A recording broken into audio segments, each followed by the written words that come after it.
നിങ്ങളിപ്പോൾ ഏതെങ്കിലും രീതിയിലുള്ള ഒരു മിസ്അണ്ടർസ്റ്റാൻഡിങ്ങിൻ്റെ ഭാഗമായിട്ടോ ഒക്കെ തന്നെ നിങ്ങളൊരു സെപ്പറേഷനിലാണ്, അല്ലെങ്കിൽ എന്തെങ്കിലും ഒരു നോ കോണ്ടാക്ട് സിറ്റുവേഷനിലാണ്, പ്രോപ്പറായിട്ടുള്ളൊരു കമ്മ്യൂണിക്കേഷൻ പഴയതുപോലെ നടക്കാത്തൊരു സാഹചര്യമാണെന്നുണ്ടെങ്കിൽ എന്തായിരിക്കും നിങ്ങളുടെ വ്യക്തിയുടെ ഇപ്പോഴത്തെ ഒരു സിറ്റുവേഷൻ, അല്ലെങ്കിൽ അവരുടെ ചിന്തകൾ എന്താണ്, എന്തുകൊണ്ടായിരിക്കാം ആ ഒരു വ്യക്തി നിങ്ങളിൽ നിന്ന് മാറി നിൽക്കുന്നത് എന്നുള്ളതൊക്കെയാണ് നമ്മൾ ഇന്ന് റീഡിങ്ങിലൂടെ നോക്കാനായിട്ട് പോകുന്നത്. ഈ ഒരു സെപ്പറേഷൻ അല്ലെന്നുണ്ടെങ്കിൽ ഇപ്പോൾ ഒരു പ്രോപ്പറായിട്ടുള്ള കമ്മ്യൂണിക്കേഷൻ ഇല്ലാത്തൊരവസ്ഥയാണെങ്കിൽ കൂടിയും നിങ്ങൾ എന്തിൻ്റെ പേരിലായിക്കോട്ടെ, ഏത് തന്നെ ആയിക്കോട്ടെ, റീസൺ എന്തും ആയിക്കോട്ടെ, ഇപ്പോൾ ഒരു തേർഡ് പാർട്ടി സിറ്റുവേഷൻ ആയിക്കോട്ടെ, അല്ലെങ്കിൽ മിസ്അണ്ടർസ്റ്റാൻഡിങ് ആയിക്കോട്ടെ, എന്ത് തന്നെ ആണെങ്കിലും ഈ ഒരു സമയത്ത് ആ ഒരു വ്യക്തി എന്ന് പറയുന്നത് ഒരുപാട് വിഷമിക്കുന്നുണ്ട്. അതായത് ഹൃദയം കീറി മുറിക്കുന്ന ഒരു വേദന പോലെ അത്രയധികമായിട്ട് ഈ ഒരു വ്യക്തി ഈ ഒരു സമയത്ത് ഒരുപാട് വിഷമിക്കുന്നുണ്ട് നിങ്ങളെക്കുറിച്ച് ഓർത്തിട്ട്. അല്ലെങ്കിൽ ഈ ഒരു റിലേഷൻഷിപ്പിന് ഇങ്ങനെ ഒരു സ്റ്റക്നെസ് വരുമെന്നോ, അല്ലെങ്കിൽ ഈ ഒരു പ്രോപ്പർ കമ്മ്യൂണിക്കേഷൻ ഇല്ലായ്മ ചിലപ്പോൾ ഈ ഒരു സമയത്ത് അവർ ഇത്രയധികം പെയിൻഫുൾ ആയിട്ടുള്ള അവസ്ഥ ഇവർക്ക് വരുമെന്ന് ഇവർ ഓർത്തിട്ടുണ്ടാവില്ല. പക്ഷേ ഈ ഒരു സമയത്ത് അവർ ഒരുപാട് വേദനിക്കുന്നുണ്ട്. ഈ ഒരു സമയത്ത് പോലും അവർ ഒരുപാട് വിഷമിക്കുന്നുണ്ട്, കരയുന്നുണ്ട്. മേ ബി ഇത് നിങ്ങളുടെയും എനർജി ആയിരിക്കാം. അങ്ങനെ ഒരു കാര്യമാണ് ഇവിടെ ആദ്യം തന്നെ കിട്ടിയിട്ടുള്ള ഒരു കാർഡ്സിലൂടെ മനസ്സിലാവുന്നത്. നിങ്ങളുടെ റിലേഷൻഷിപ്പിനിടയിൽ ഒരു തേർഡ് പാർട്ടി ഉണ്ടായിട്ടുണ്ട്, ഒരു തേർഡ് പാർട്ടി സിറ്റുവേഷൻ ഉണ്ടായിട്ടുണ്ട്. ത്രീ ഓഫ് കപ്സിന്റെ എനർജിയിൽ നിന്ന് മനസ്സിലാവുന്നതും അങ്ങനെയാണ്. നയൻ ഓഫ് സ്വാർട്സ് ആയിക്കോട്ടെ, അല്ലെങ്കിൽ ടു ഓഫ് സ്വാർട്സ് ഒക്കെ എനർജി പറയുന്നത് ഒരു തേർഡ് പാർട്ടി സിറ്റുവേഷൻ ഉണ്ടായിട്ടുണ്ട്. മേ ബി ഈ ഒരു തേർഡ് പാർട്ടി സിറ്റുവേഷന്റെ ഈ ഒരു ഇടപെടൽ മൂലമോ, അല്ലെന്നുണ്ടെങ്കിൽ ആ ഒരു ചിലപ്പോൾ നിങ്ങളുടെ റിലേഷൻഷിപ്പിൽ ഒരു മിസ്അണ്ടർസ്റ്റാൻഡിങ് വരുത്താനായിട്ട് ഒരു തേർഡ് പാർട്ടി ശ്രമിച്ചിട്ടുണ്ടാവണം. മേ ബി അങ്ങനെയും നിങ്ങൾ സെപ്പറേറ്റഡ് ആയവരായിരിക്കാം. സോ എന്ത് തന്നെയാണെങ്കിലും ഈ ഒരു സമയത്ത് അവർ ഒരുപാട് റിയലൈസ് ചെയ്യുന്നുണ്ട് ആരായിരുന്നു അവരെ ചീറ്റ് ചെയ്തത്, അല്ലെങ്കിൽ ആരാണ് അവരോട് ചിരിച്ചുകൊണ്ട് തന്നെ അവരെ ഒരുപാട് യൂസ് ചെയ്തത്, അല്ലെങ്കിൽ അവർക്ക് ഒരു തിരിച്ചറിവ് ഉണ്ടാകുന്നുണ്ട് ഈ ഒരു സമയത്ത് ആരായിരുന്നു, അല്ലെങ്കിൽ ഒരുപാട് കണ്ടുമൂടപ്പെട്ട ഒരവസ്ഥയായിരുന്നു ആ ഒരു വ്യക്തിക്ക് ഉണ്ടായിരുന്നത്. ഒരു നിങ്ങൾ ചിലപ്പോൾ പലതവണ പല കാര്യങ്ങൾ പറയുന്നതും നിങ്ങളുടെ ഭാഗത്ത് എന്തെങ്കിലും ഒരു ഒരു ജെന്യൂൻ ആയിട്ടുള്ള ഒരു കാര്യം പോലും നിങ്ങൾ പറയുന്ന സമയത്ത് അതൊന്ന് ചെവിക്കൊള്ളാൻ പോലും ആ ഒരു വ്യക്തി ചിലപ്പോൾ തയ്യാറായിട്ടുണ്ടാവില്ല പല സമയത്തും. പക്ഷെ അതൊക്കെ തന്നെ ഈ ഒരു തേർഡ് പാർട്ടിയുടെ ഒരു ഇടപെടൽ മൂലമോ, കുറച്ച് പേർക്കെങ്കിലും അതൊരു ഒരു വ്യക്തിയായിട്ടാണ് കാണുന്നത്. കുറച്ച് പേർക്ക് ചിലപ്പോൾ ഫിനാൻഷ്യൽ ഇഷ്യൂസും കാര്യങ്ങളൊക്കെ ആയിട്ട് അങ്ങനെ പോയതായിരിക്കാം. മേ ബി അതിലേക്ക് ശ്രദ്ധ കേന്ദ്രീകരിക്കേണ്ടി വന്നപ്പോൾ നിങ്ങളുടെ കാര്യങ്ങൾക്ക് ഒന്ന് മാറ്റം വരുത്തി, അല്ലെങ്കിൽ നിങ്ങളുടെ കാര്യങ്ങൾ പിന്നെയും പോസ്റ്റ്പോൺ ചെയ്ത് വെച്ച് അങ്ങനെയും മാറിയത് സമയത്ത് ഒരു സെപ്പറേഷൻ വന്നതായിരിക്കാം. പക്ഷെ കൂടുതൽ പേർക്ക് ഇവിടെ ഒരു തേർഡ് പാർട്ടി എന്ന് പറയുന്നത് ഗ്രൂപ്പ് ഓഫ് ആൾക്കാരായിരിക്കാം. ഈ ഒരു തേർഡ് പാർട്ടി എന്ന് പറയുന്നത് പല രീതിയിൽ ഈ ഒരു വ്യക്തി യൂസ് ചെയ്തിട്ടുണ്ട്. അല്ലെന്നുണ്ടെങ്കിൽ അവരുടെ ഫിനാൻഷ്യൽ കാര്യങ്ങളായിക്കോട്ടെ ഒക്കെ തന്നെ ചിലപ്പോൾ അവർക്ക് ഈ ഒരു തേർഡ് പാർട്ടിയുടെ ഇടപെടൽ മൂലം നഷ്ടപ്പെട്ടിട്ടുണ്ടായിരിക്കാം. പല കാര്യത്തിൽ ചിലപ്പോൾ അതൊരു ബിസിനസ് അല്ലെങ്കിൽ സംബന്ധം, അല്ലെങ്കിൽ ഈ ഒരു തേർഡ് പാർട്ടി എന്ന് പറയുന്നത് ചിലപ്പോൾ നിങ്ങളുടെ കാര്യങ്ങളൊക്കെ മാറ്റി വെച്ചുകൊണ്ട് ലൈഫിൽ ചിലപ്പോൾ ഇവർ കുറച്ചുകൂടെ ഒരു അച്ചീവ്മെന്റ് കിട്ടാൻ വേണ്ടിയിട്ട് ചിലപ്പോൾ മറ്റു പലരുമായിട്ടും ഈ ഒരു തേർഡ് പാർട്ടിയുടെ ഇടപെടൽ വന്നിട്ട് അങ്ങനെ പോയി. അതൊക്കെ തന്നെ ചിലപ്പോൾ ആ ഒരു രീതിയിൽ ഒന്നും തന്നെ ഈ ഒരു വ്യക്തി സക്സസ്ഫുൾ ആയിട്ടില്ല എന്തായാലും ഈ ഒരു സമയത്ത്. അതല്ലെങ്കിൽ നിങ്ങളുടെ റിലേഷൻഷിപ്പിനെ ഭയങ്കരമായിട്ട് എതിർക്കുന്നവർ ഈ ഒരു വ്യക്തിയെ മനസ്സ് മാറ്റി അവരുടെ രീതിയിലേക്ക് കൊണ്ടുപോയിട്ടുണ്ടായിരിക്കണം. ഏതെങ്കിലും രീതിയിലുള്ള ബ്ലാക്ക് മാജിക്സും കാര്യങ്ങളൊക്കെ യൂസ് ചെയ്തിട്ട്. സോ അവർ അങ്ങനെ, പക്ഷേ ഇവിടെ ടു ഓഫ് സ്വാർട്സിന്റെ എനർജി കാണിക്കുന്നത് അവർക്ക് ആ ഒരു സമയത്ത് അവർ കണ്ണു മൂടപ്പെട്ട ഒരു അവസ്ഥയിലായിരുന്നു. അത്തരം ഒരു എനർജി ആയിരുന്നു അവർക്ക് ഉണ്ടായിരുന്നത്. സോ അതുകൊണ്ട് തന്നെ അവർ എന്താണ് ഒരു റിയാലിറ്റി എന്താണെന്ന് കൂടി അവർക്ക് മനസ്സിലാവുന്നുണ്ടായിരുന്നില്ല. സോ അത്രയും സ്ട്രോങ് ആയിട്ട് തന്നെ ഈ ഒരു തേർഡ് പാർട്ടി ഇടപെടൽ ഉണ്ടായിട്ടുണ്ട് നിങ്ങളുടെ റിലേഷൻഷിപ്പിനിടയിൽ. ഇവിടെ നയൻ ഓഫ് സ്വാർട്സിലെ എനർജി ആണെങ്കിൽ ഈ ഒരു വ്യക്തിക്ക് ഭയങ്കര ലോസ് ഫീലിംഗ് ആണ് ഉണ്ടാവുന്നത്, അല്ലെങ്കിൽ ഈ ഒരു വ്യക്തി ഭയങ്കര ലോസ് ഫീലിംഗിലായിരുന്നു ഉണ്ടായിട്ടുള്ളത്. അല്ലെങ്കിൽ ഈ ഒരു സമയത്തായിക്കോട്ടെ അവർ ഭയങ്കര ഒരു രീതിയിലും ഇവർക്ക് നിങ്ങളിൽ നിന്ന് പോയതിന് ശേഷമായിക്കോട്ടെ ഒരു രീതിയിലുള്ള ഒരു ഹാപ്പിനെസ്സോ ഒന്നും തന്നെ ഉണ്ടായിട്ടില്ല. ഒരു രീതിയിലും ഉണ്ടായിട്ടില്ല. ഇപ്പോഴും അവരൊരു ലോസ് ഫീലിംഗ് ആണ്.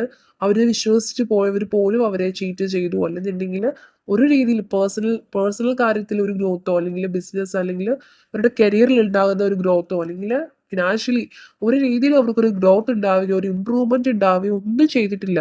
ഈ ഭയങ്കര ലോസ് ഫീലിംഗ് ആണ് അവർക്ക് ഉണ്ടാകുന്നത്. സോ അതുകൊണ്ട് തന്നെ അവരിപ്പോൾ ഭയങ്കര കൺഫ്യൂസ്ഡ് ആണ്. എന്താണ് എന്താണ് ഇനി അങ്ങോട്ട് അടുത്തത് എന്നുള്ളൊരു കാര്യത്തിൽ അവർ ഭയങ്കര കൺഫ്യൂസ്ഡ് ആണ്. ഭയങ്കര വിഷമമാണ് അവർക്ക്. ചിലപ്പോൾ അവരായിട്ട് തന്നെ നിങ്ങളെ അവോയ്ഡ് ചെയ്തിട്ടുണ്ടായിരിക്കാം. എന്തെങ്കിലും മിസ്അണ്ടർസ്റ്റാൻഡിങ്ങിന്റെ ഭാഗമായിട്ട് ചെറിയ ചെറിയ പ്രശ്നങ്ങളായിക്കോട്ടെ, അവരത് വലിയ കാര്യമാക്കി എടുത്തിട്ട് ഒരു റീസൺ ആയിട്ട് അത് കണ്ട് ചിലപ്പോൾ അവരങ്ങനെ പോയിട്ടുണ്ടാവാം.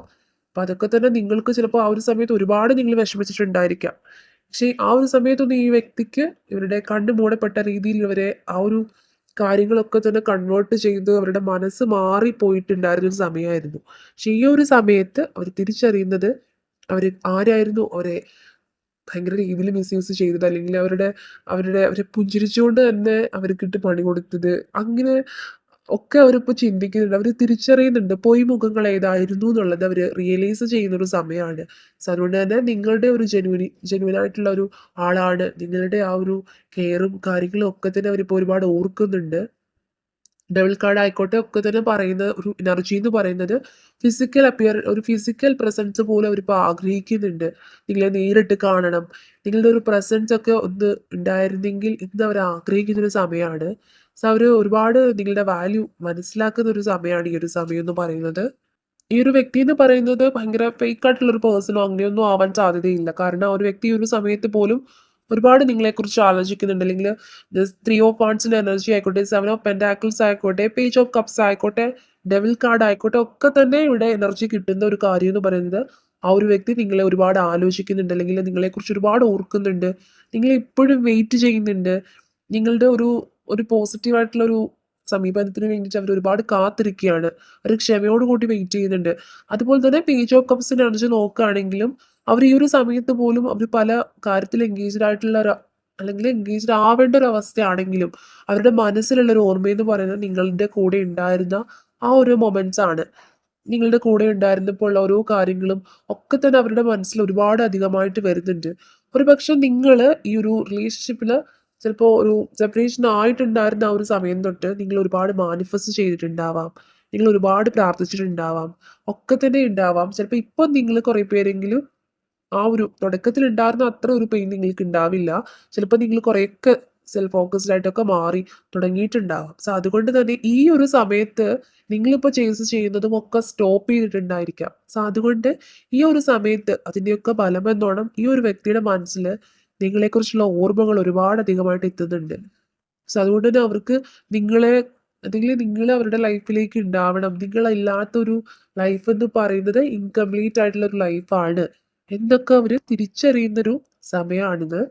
സോ അതുകൊണ്ട് തന്നെ ഒരു വ്യക്തി ഇങ്ങനെ ഫേക്ക് പേഴ്സൺ ആണ് എന്നുള്ളൊരു കാര്യം പറയാനായിട്ട് അങ്ങനെ സാധിക്കില്ല. കാരണം ഈ ഒരു വ്യക്തിയുടെ മനസ്സിൽ ഇപ്പോഴും നിങ്ങൾ ഉണ്ട് എന്നുള്ളതാണ്. ചിലപ്പോൾ ഈ ഒരു വ്യക്തി ഈ ഒരു ത്രീ ഓഫ് കപ്സിന്റെ എനർജി ആയിക്കോട്ടെ ഒക്കെ തന്നെ ഇവിടെ പറയുന്നത്, ഇവിടെ ത്രീ ഓഫ് കപ്സിന്റെ എനർജി നോക്കുകയാണെങ്കിൽ ഒരു തേർഡ് പാർട്ടി സിറ്റുവേഷൻ നിങ്ങളുടെ ലൈഫിൽ ഉണ്ടായിട്ടുണ്ട്. മേ ബി ഈ ഒരു വ്യക്തി ഒരു എനർജി തോന്നുന്നത് ഈ ഒരു വ്യക്തി ചിലപ്പോൾ നിങ്ങളുടെ പ്രണയത്തെ സാക്രിഫൈസ് ചെയ്തതായിരിക്കണം.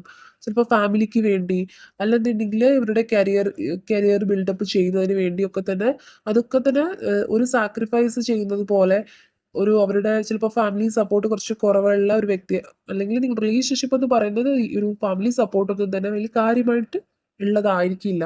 സോ അതുകൊണ്ടൊക്കെ തന്നെ ഒരു സാക്രിഫൈസ് ചെയ്ത് നിൽക്കുക, അല്ലെങ്കിൽ അവർ മനസ്സോടെ നിങ്ങളിൽ നിന്ന് അകലാതെ മനസ്സോടെ അല്ലായിരിക്കാം നിങ്ങളിൽ നിന്നും അകന്നു മാറിയത്.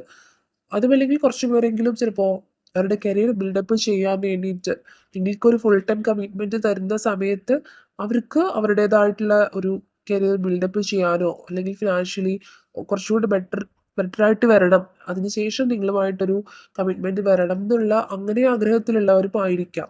പക്ഷെ ഒന്നും തന്നെ പക്ഷെ ഈ ഒരു സമയത്ത് നടന്നിട്ടില്ല എന്നുള്ളതാണ്. ഈ ഒരു സമയത്ത് പോലും കംപ്ലീറ്റ് ഒരു ലോസ് ഫീലിംഗ് ആണ് എന്നുള്ളതാണ് ഇവിടെ മനസ്സിലാവുന്നത്.